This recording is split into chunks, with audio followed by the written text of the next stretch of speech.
गिबि गिबियावनो गासिबो नायगिरि नोंथांमोननिसिम आंनि गोसो गोरबोनिफ्राय अननाय सिबिनायखौ बावहरग्रोनाय जाबाय।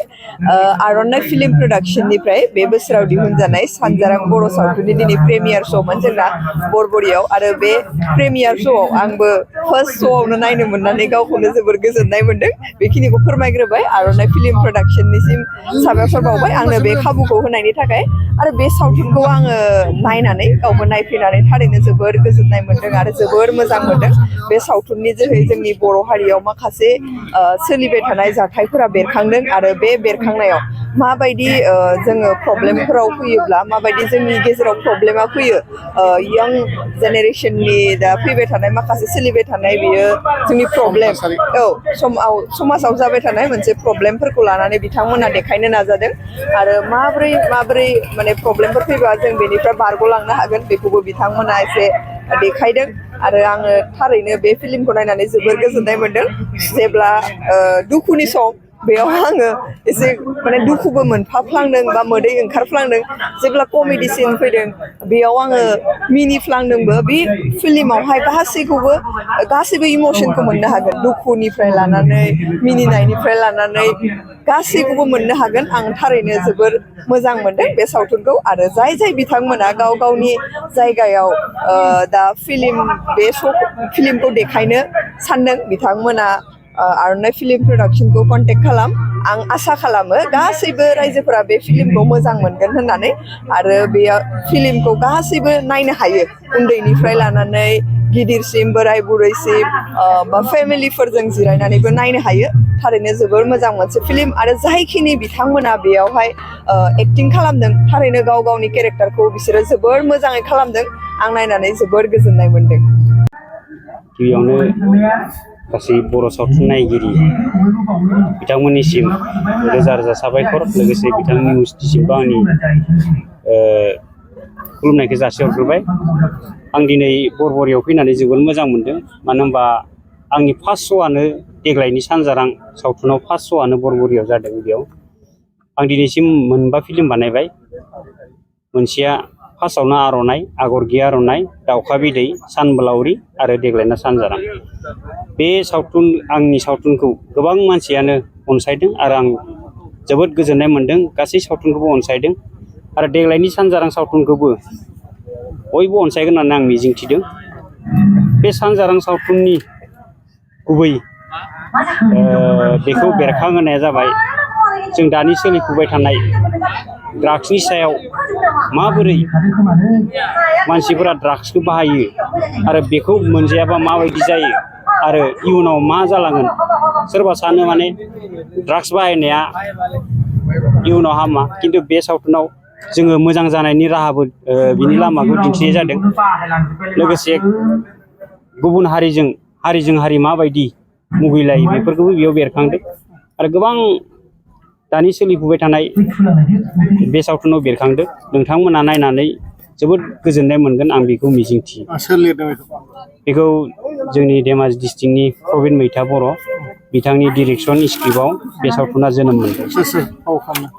फाव खालामनाया गिबियावनो सोरां नार्जारि आरो जोंनिफ्रायनि फुजा मिरि होननाय लोगोसे बिरमल जेंगाव गोबां आगर गैया आर'नायावनो थानाय सानबोलावरि थानाय बिथां आर्टिस्टमोनहा गासिबो दंजोबो। आं गासैखौबो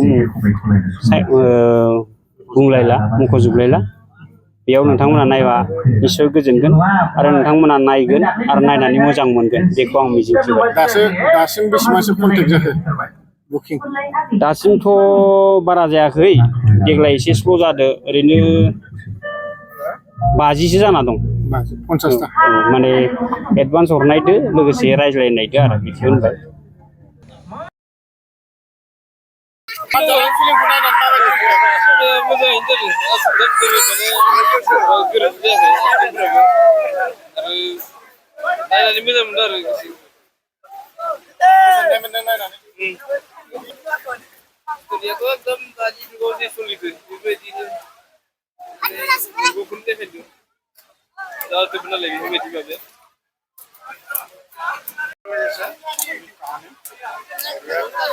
কাহানীটো ভাল লাগিছে। এটা ড্ৰাগছৰ এটা আলপোয়া কাহিনীর পৰা চলৰে পৰিণত হ'ল এই পৰিণতিৰ ফল দুয়োফালৰ পৰা পালে ভাল লাগিছে কাহিনীটো बिराद मोजां बे बर' हारिनि माबाजों गोरोबदो आरो दा बेखौनो मोजां मोननानै जोंथ' नायनो फैदो आरो दा बिदि बेसेबां टिकेट लानो दा गांनै लादो न'खरनिया दा गांब्रै जादो गांबा बेसेबांमोन बेसेना बेसेना 100 मोनाखै बिराद लाब मोनदो जोङो दानो जोंनि बर' हारिनि माबाजों गोरोबदों बिसि फिसाय माबायदि अनलायनांगौ माबायदि जानांगौ बेखौ फोरमायदो आरो बर' हारिया आरो दा जुगनि खुदियाफोरा ड्राग्स जानानै जौ लोंनानै माबायदि जादों बिजों गोरोबदो आरो बेखौ जों बिराद मोजां मोनदो दा गथ' गथाय लानानै माबायदि जादो बेफोरखौ बुजायनो हासिगोन आरो दा फिसाफोरखौ दुखु मोनदो गाबदो आरो जोङो मेगन मोदो गदो नायबावगोन आरो जों फुजायाव बिदि मोनोबा थेंकिउ दे जोंहा जिथु सानजारां बे बर' सावथुन बे गोदान बोसोरनि सावथुन जोङो इउटुबनि जेरै नायनानै मोनबाय मा सब काहिनिखौ लानानै बे सानजारां सावथुनखौ बानायनाय जादों ड्राग्सनि एबाय जेरैबो माने जेरैखालिबो हारसा हक माबा हक फाननिफ्राय